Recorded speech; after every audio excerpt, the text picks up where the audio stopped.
Good afternoon. I want to begin our discussion today with what I consider to be the most important distinction in all of finance, a distinction that, if properly understood and faithfully observed, will save you from more grief than any other principle I can teach you. This is the fundamental difference between investment and speculation. An investment operation is one which, upon thorough analysis, promises safety of principal and an adequate return. Operations not meeting these requirements are speculation. Notice that I use the word promises, not guarantees, for there are no guarantees in this world, but promises based on sound reasoning and demonstrable facts. The speculator is concerned primarily with anticipating and profiting from market fluctuations. The investor is concerned primarily with acquiring and holding suitable securities at suitable prices. Now I make this distinction not to condemn speculation. Heaven knows Wall Street has always had its speculators, and perhaps it always will. But I want you to understand clearly what you are doing. If you choose to speculate, do so with your eyes open, with money you can afford to lose, and never confuse it with investment. The great tragedy I have witnessed repeatedly over my decades on Wall Street, and particularly in the devastating collapse of Yichen Chu by Arthur Jewell in the dark years that followed, is not that men speculate and lose, but that they believe themselves to be investing when they are, in fact, speculating wildly. I came to Wall Street in Yichen Chu by Easter Seuss, a young man fresh from Columbia, and I have now spent more than 40 years studying securities and the behavior of markets. In that time, I have seen fortunes made and obliterated. I have seen the wisest men act foolishly, and the most cautious souls abandon all restraint. And through it all, I have observed one constant truth. The market is not a weighing machine that accurately registers the value of securities in the short term. It is a voting machine reflecting the hopes, fears, and whims of countless participants who are themselves influenced by emotion far more than by reason. But this brings me to a concept that I have found useful in teaching my students at Columbia Business School, the parable of Mr. Market. Imagine that you are a partner in a private business and you have this peculiar partner named Mr. Market. Every single day, without fail, Mr. Market appears and offers to buy your share of the business or sell you his share. Sometimes he is euphoric and names a very high price. Sometimes he is depressed and names a very low price. The foolish investor takes his cue from Mr. Market, letting Mr. Market's moods determine his own attitude toward the value of his holdings. But the intelligent investor understands something crucial, Mr. Market is there to serve you, not to guide you. You are perfectly free to ignore him or to take advantage of him, but it will be disastrous if you allow yourself to be influenced by him. Mr. Market suffers from incurable emotional problems. He is manic depressive, oscillating between unjustified euphoria and unwarranted despair. Your advantage lies precisely in his instinct. When he is excessively optimistic and offers you a high price, you may choose to sell to him. When he is in the depths of pessimism and offers you a low price, you may choose to buy from him. But always, and I cannot emphasize this strongly enough, you must make these decisions based on your own independent assessment of the value of the business, not on Mr. Market's current mood. This leads us directly to what I consider the cornerstone of intelligent investing, the principle of margin of safety. In engineering, when you build a bridge designed to hold 10,000 pounds, you do not build it to hold exactly 10,000 pounds. You build it to hold 30,000 pounds, providing a margin of safety against unexpected stresses, miscalculations, or deterioration over time. The same principle applies with even greater force to investment. The margin of safety is the difference between the price you pay for a security and its intrinsic value. If you can buy a business worth $100 for $60, you have a margin of safety of $40. This margin serves multiple purposes.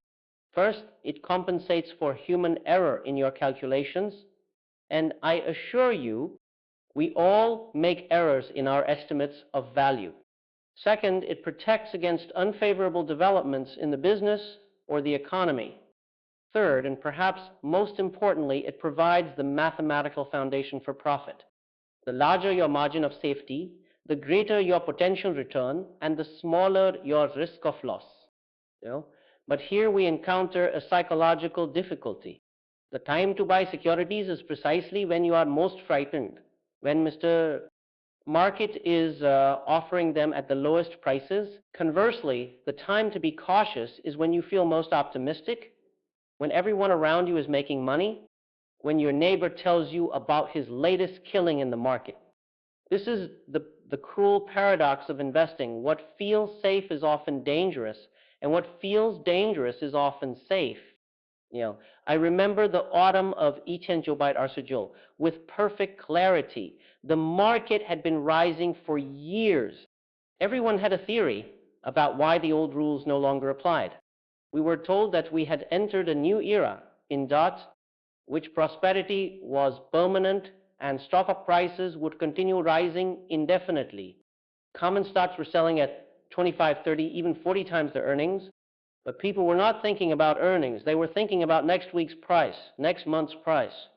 They were not investors. They were speculators, though they called themselves investors. When the crash came, it came with terrible swiftness. Men who believed themselves wealthy on Monday were ruined by Friday. But here is what I want you to understand. The men who lost the most were not necessarily those who owned stocks. They were those who owned stocks on borrowed money, who were buying on margin, as we say, and those who had paid prices that bore no reasonable relationship to the underlying value of the businesses they were purchasing. They had forgotten the first principle of investment, safety of principle. The investor who purchased good bonds at reasonable prices survived the crash and the depression that followed. The investor who purchased good common stocks at genuinely attractive prices, and I assure you, such opportunities did exist in Etienne Joubert Sanger RN, Etienne Joubert Sanger San made fortunes in the recovery that eventually came.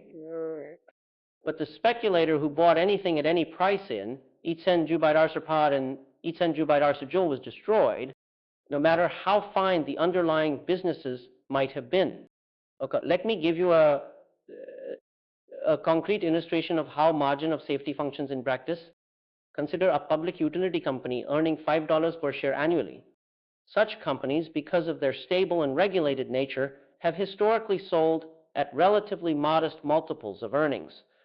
So, suppose this company's stock is selling at $40 per share, that is, at 8 times earnings.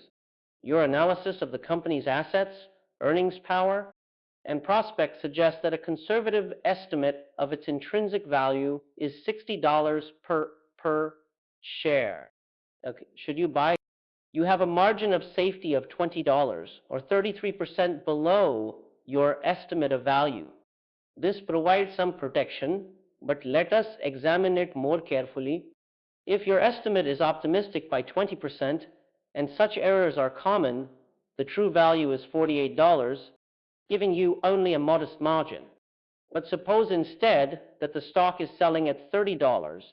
Now your margin of safety is $30, or 50% below your conservative estimate. Even if you have overestimated value by 20%, your true margin of safety is still approximately 37%. This is the kind of margin that allows you to sleep peacefully at night. And now some of you may be thinking, but when would I ever find opportunities like this? And this brings me to another crucial principle. Market fluctuations create opportunities precisely because most participants in the market are not investors but speculators. They are focused on price movements rather than values. They panic when news is bad and become euphoric when news is good. This behavior creates periodic opportunities for the true investor. During periods of market optimism, these opportunities become scarce. This is when the defensive investor, and I believe that most investors should be defensive investors, should maintain a balanced portfolio holding perhaps 50% in high-grade bonds and 50% in common stocks, purchased at reasonable prices. You need not search for extraordinary bargains. You need only avoid overpaying and maintain adequate diversification. And go. But when market pessimism prevails, when stock prices have declined substantially, when the financial pages are filled with gloom, this is when the enterprising investor, one who is willing and able to devote substantial time and effort to security analysis, can find genuine bargains. I am not speaking of trying to predict the bottom of the market. I am speaking of recognizing when prices have fallen to levels where the margin of safety has become substantial. Let me address a question that I know troubles many investors. How can one determine intrinsic value? This is indeed the central challenge of security analysis. There is no single formula that applies to all situations, but there are principles that can guide us. First, we examine the company's financial statements with great care. The balance sheet tells us about the company's assets and liabilities, what it owns and what it owes. We pay particular attention to the current assets and current liabilities, for these tell us about the company's ability to meet its immediate obligations. We look at the long-term debt, for excessive debt can turn a good business into a poor investment during difficult times. We examine the company's book value, the accounting value of its net worth, though we understand that this may not reflect true value. Second, we study the company's earnings record. Has it been profitable consistently? Have earnings been growing, declining, or remaining stable? We are suspicious of companies that show erratic earnings or that depend on continued rapid growth to justify their current price. We prefer companies with a demonstrated record of profitability over many years, including periods of economic difficulty. Third, we consider the company's dividend record. While dividends are not everything, a company that has paid dividends consistently over many years demonstrates both profitability and management's willingness to share profits with owners. We are wary of companies that retain all earnings indefinitely, promising great things for the future while delivering nothing in the present. And fourth, we attempt to assess the quality of the business itself. Does it have a strong market position? Are its products or services likely to be needed in the future? Does it face overwhelming competition? Is it in an industry subject to rapid technological change that might make its business obsolete?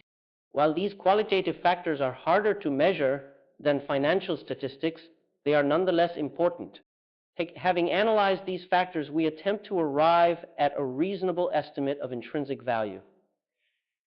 This is not a precise science. Two competent analysts may arrive at somewhat different conclusions. This is precisely why we insist on a substantial margin of safety. We are not trying to buy at exactly the right price. We are trying to buy at a price so favorable that even if our analysis is partly wrong, we are still protected against loss and positioned for satisfactory profit. Now, I want to speak about a subject that causes enormous trouble for investors, the seductive appeal of trying to beat the market through superior timing or selection. Most investors would do better if they recognized their limitations and adopted a defensive strategy that does not require special skills or continuous attention. The defensive investor, and I cannot stress this enough, should not attempt to pick individual stocks based on his own analysis unless he is prepared to devote substantial time and effort to becoming, in effect, a security analyst. Instead, he should invest in a diversified group of leading common stocks purchased at reasonable prices. By reasonable, I mean prices that represent normal historical relationships to earnings, dividends, and asset values, not the inflated prices that prevail at market peaks. Okay. How does one achieve such diversification without becoming a security analyst? There are investment funds that provide professional management and broad diversification. While the investor must pay fees for this service, and while most such funds do not beat the market averages over long periods, They do provide a sensible solution for the investor who lacks the time, temperament, or training to manage his own portfolio actively. Okay? But here we encounter another psychological trap. During bull markets, some funds perform spectacularly, often because they are taking excessive risks. Investors flock to these funds, assuming that past performance indicates future results. Then, when the market declines, these aggressive funds suffer devastating losses. The investors who bought at the peak, seduced by recent performance, suffer accordingly. Cool? The defensive investor understands that he will never achieve spectacular results. He seeks merely to avoid serious mistakes and to achieve adequate, though unspectacular, returns. This may sound unexciting, but consider the mathematics. If you can achieve an average return of 8% annually while avoiding severe losses, you will compound your wealth steadily over time. After 30 years, $100,000 becomes over $1 million. This is the power of compound interest operating without interruption. In contrast, the aggressive investor who achieves 15% returns during good years but loses 30% during bad years may well end up behind the defensive investor over the long term. More importantly, the aggressive investor suffers psychological anguish during periods of loss. Anguish that often leads to selling at the worst possible time, thus converting paper losses into. This brings me to perhaps the most important psychological principle in investing. You must understand your own tolerance for volatility and structure your portfolio accordingly. There is no use in constructing a portfolio that, according to mathematical analysis, should produce superior returns if it causes you such anxiety during market declines that you abandon it at the worst possible moment. I have seen this pattern repeatedly. An investor purchases stocks, often at elevated prices during a bull market. The market declines as it periodically must, and the investor watches his holdings decline in value. At first, he remains confident, but as the decline continues, anxiety sets in. He reads dire predictions in the newspapers. He hears that other investors are selling. Finally, unable to endure the psychological pain any longer, he sells often near the bottom of the decline just before recovery begins. This pattern is not a failure of intelligence. It is a failure to understand oneself. The investor who knows that he cannot tolerate seeing his portfolio decline by 30% should not hold a portfolio that might decline by 30%. He should hold more bonds, even if this means lower returns over time. Peace of mind is worth something. Indeed, I would argue that for most investors, peace of mind is worth quite a lot. Let me speak now about bonds, which I fear are often misunderstood. A high-grade bond is not an exciting investment. It will not double in value. It will not make you wealthy, but it serves crucial purposes in a portfolio. First, it provides stability of principal. While bonds can fluctuate in price, particularly when interest rates change, a bond held to maturity will return your principal assuming the issuer does not default, which is why we emphasize high-grade bonds. Second, bonds provide regular income, which is particularly important for investors who depend on their portfolio for living expenses. Third, bonds provide psychological stability. When stock prices decline, the bond portion of your portfolio remains stable, preventing panic. The proper allocation between stocks and bonds depends on several factors: your age, your financial circumstances, your future income prospects, and your psychological temperament. But as a general principle, I suggest that the defensive investor maintain between 25% and 75% of his portfolio in bonds, with the remainder in stocks. The exact proportion should vary with market conditions. When stocks are high and bonds yield attractive rates, favor bonds. When stocks are low and represent good value, favor stocks. But never abandon either category entirely. Some investors ask me about inflation, the gradual loss of purchasing power of money over time. This is indeed a serious concern. Inflation erodes the real value of bond interest and principal. This is why we must maintain a portion of our portfolio in common stocks which represent ownership in productive businesses that can, at least to some degree, pass increased costs on to customers and thus maintain their real earning power. But the fear of inflation must not drive us to recklessness. I have seen investors justify any price for stocks by arguing that inflation makes common stocks a necessity. This is dangerous reasoning. A stock purchased at an excessive price is not a hedge against inflation. It is merely an expensive mistake. The investor must maintain balance, recognizing both the danger of inflation and the danger of overpaying for protection against it. Okay, let me return to a concept I touched upon earlier, the distinction between price and value. This distinction is fundamental to everything I teach. Price is what you pay, value is what you get. They are not the same thing, though they are often confused.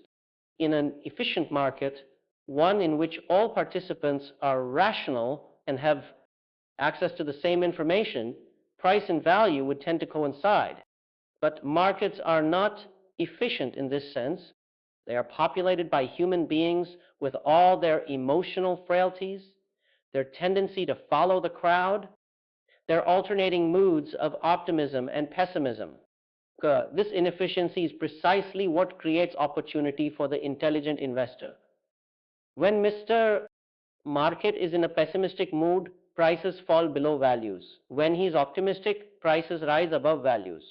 The investor who can maintain emotional equilibrium, who can be fearful when others are greedy, and greedy when others are fearful, as I have sometimes put it, can take advantage of these discrepancies. But I must offer a warning here. The ability to value securities is not innate. It requires study, experience, and discipline. The investor who cannot or will not undertake this study should not attempt to select individual securities.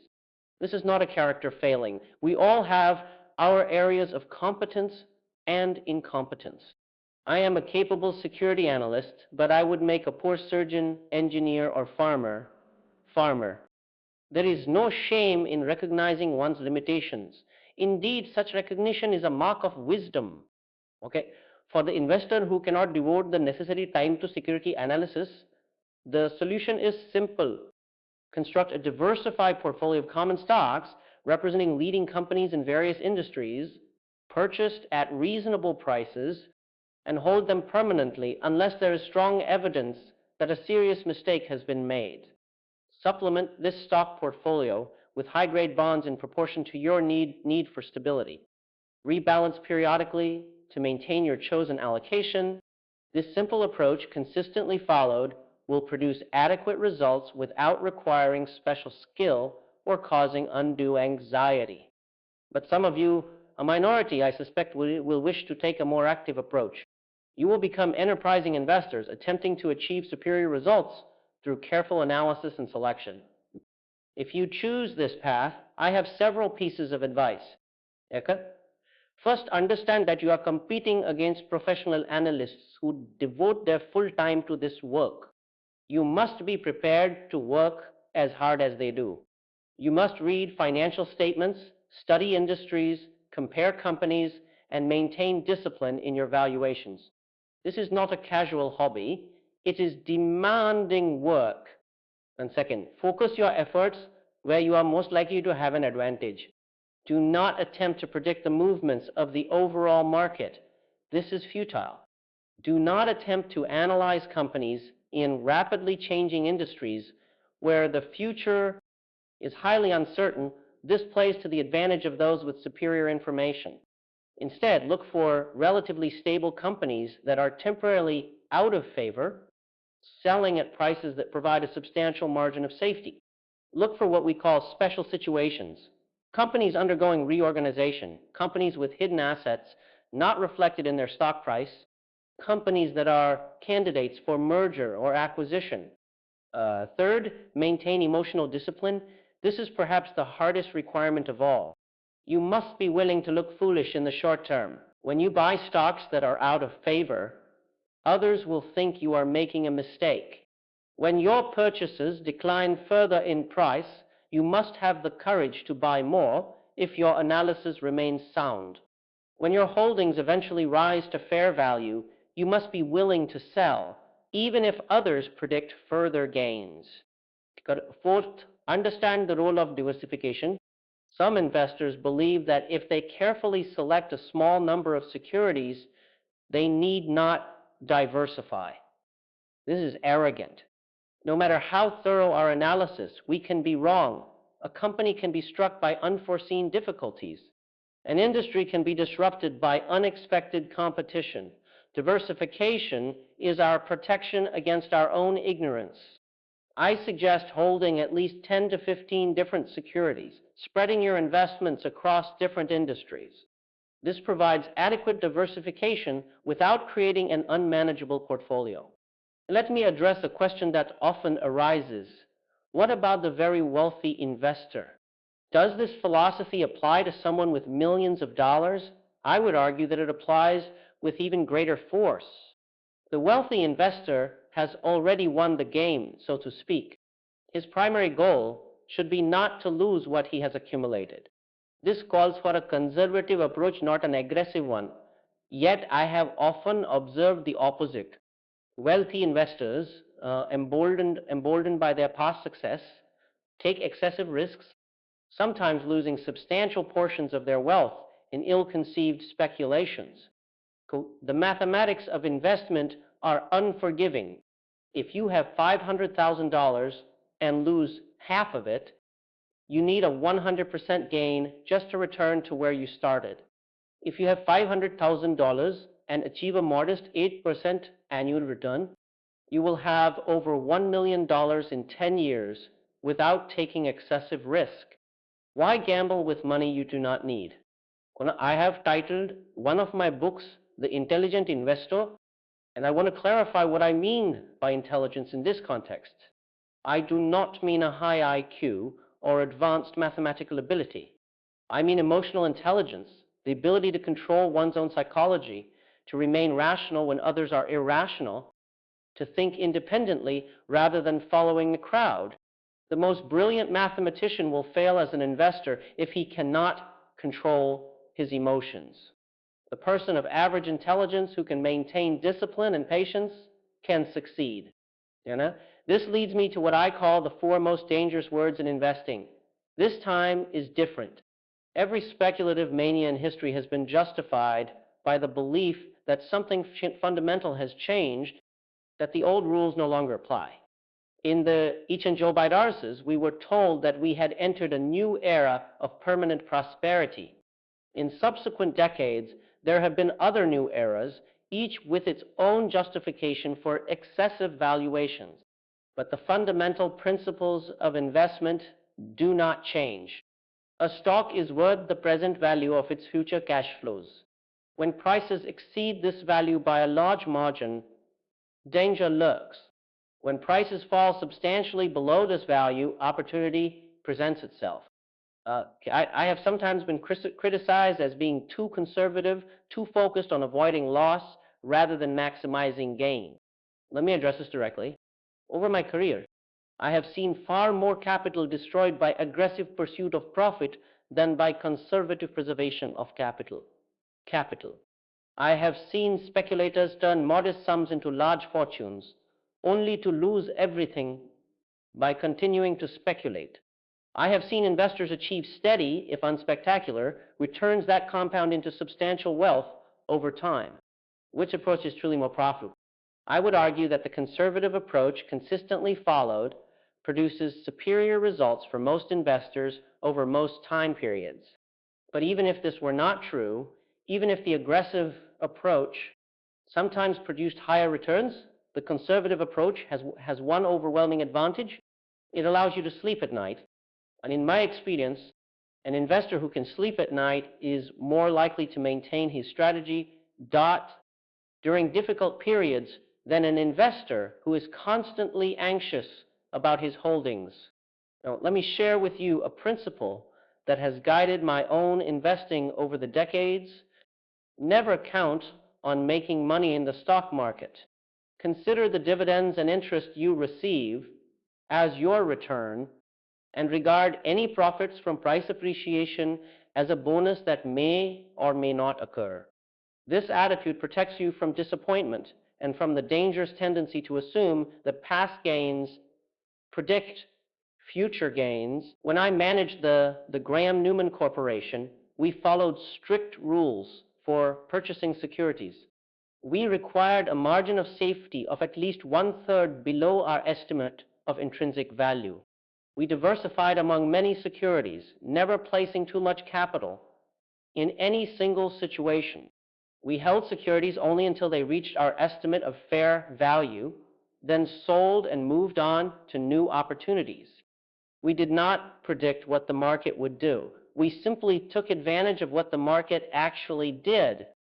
This approach did not produce spectacular returns in any single year, but over many years it produced consistently good returns with minimal risk of serious loss. More importantly, it produced these returns without causing undue anxiety or requiring constant attention.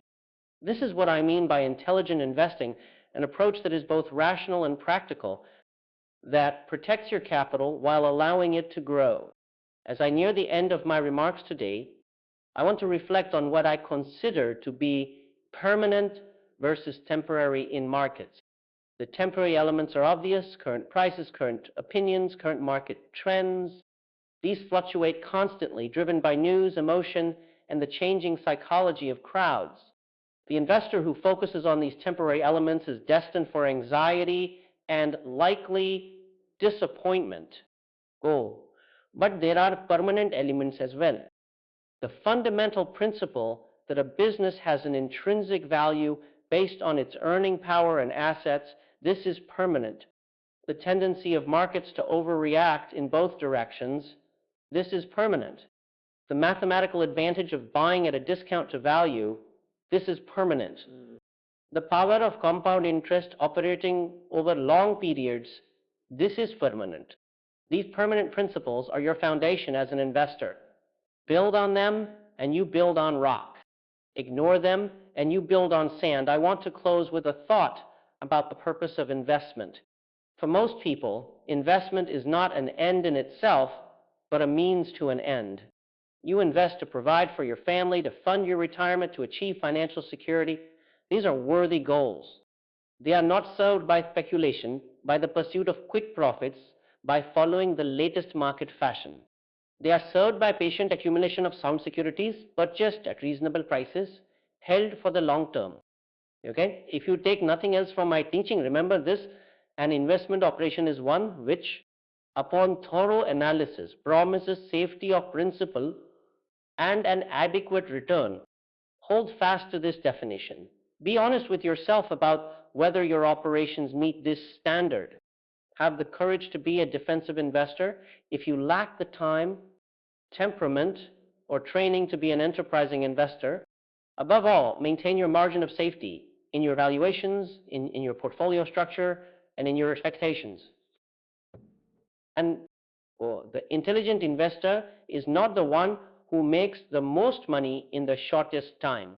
The intelligent investor is the one who avoids serious mistakes, who maintains discipline during periods of market excitement, who has the courage to buy when others are selling and the wisdom to sell when others are buying, and who achieves adequate returns without excessive risk. This may not be exciting, but it is dependable. And in investing, dependability is worth far more than excitement. I thank you for your attention, and I wish you success in your investing endeavors. Remember, be patient, be rational, and above all, maintain your margin of safety. The market will offer you opportunities if you are prepared to recognize them and disciplined enough to act only when they appear. Good afternoon.